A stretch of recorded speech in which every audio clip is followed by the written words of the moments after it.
What is the deal, beautiful people? My name is Ramon. Welcome to my channel. Here we talk about any and everything photography. Today's topic is black and white photography versus color.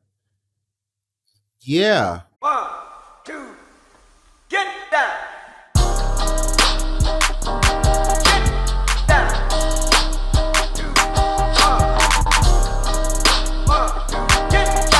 So I was watching the Annie Leibovitz masterclass, I think it was. And one of the, I don't know if it was a student or a participant, somebody asked a question and I forgot what the question was, but what I heard sent me on this wild thought process. And I'm going to paraphrase it.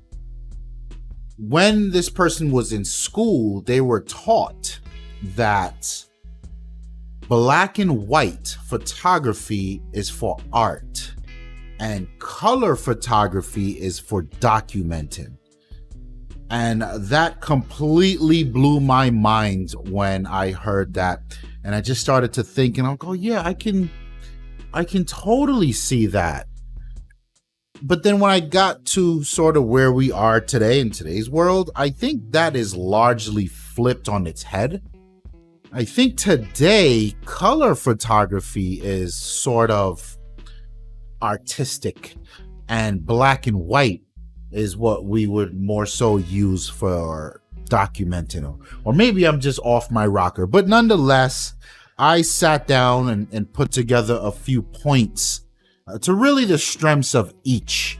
And that is now how I weigh my decision when going into a project or even going out for a photo walk or a photo session. So let's talk about black and white first. To me, black and white is usually more appealing because it's all about contrast.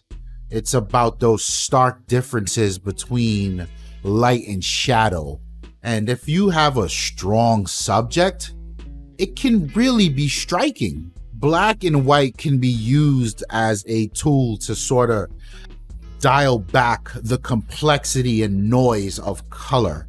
So if you ever really imagine a scene where there's just too much going on and color really becomes a detriment, it really becomes the enemy of the story you're trying to tell, black and white kind of just squashes and mutes that.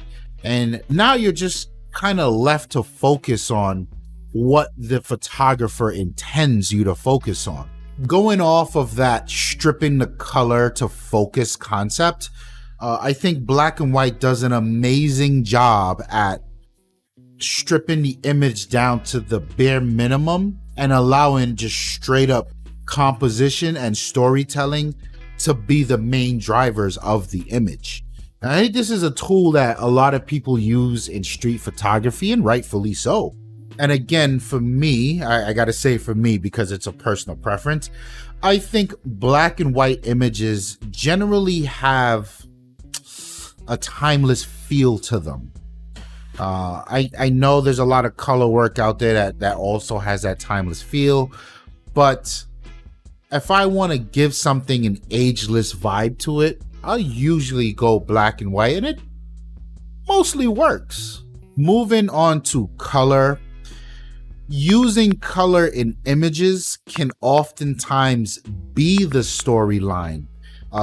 Color can be the composition, the strong color contrast between opposite colors on the color wheel. And if you've never looked at a color wheel, or you're not familiar with, I think it's called color science, and how colors and contrasting colors, opposite colors, really play on our emotions, you should probably look that up. It's super dope stuff. I think color, when used in an extremely accurate way, draws the viewer in and really lends a hand to relate.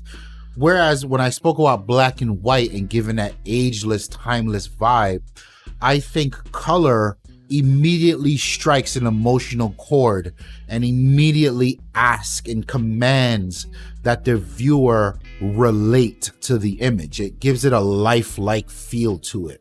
And I think the strongest attribute of color for me is really the way it controls the vibe. It controls the mood. And yes, we talk about the color science and that's all there.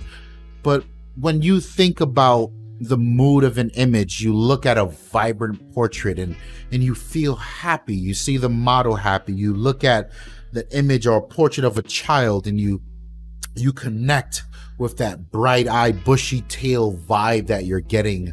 I think color does an amazing job at controlling the mood and vibes. As always, I have a question for you. Feel free to answer it in the comment section down below. What speaks more to your soul?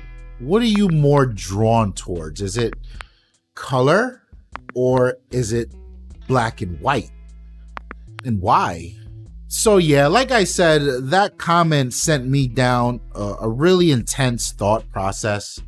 And at the end result of it, for weeks I was thinking about this. At the end result of it, I have these bullet points that we spoke about.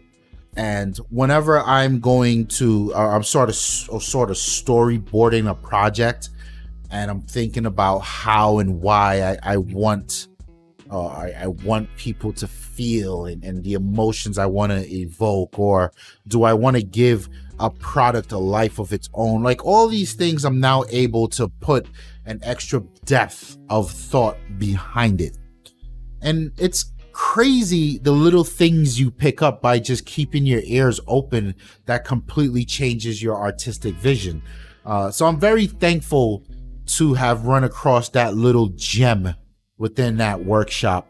And also, I think it's interesting that today, I don't know if they still teach this in photography school proper. You know, color is for documenting and black and white's for art.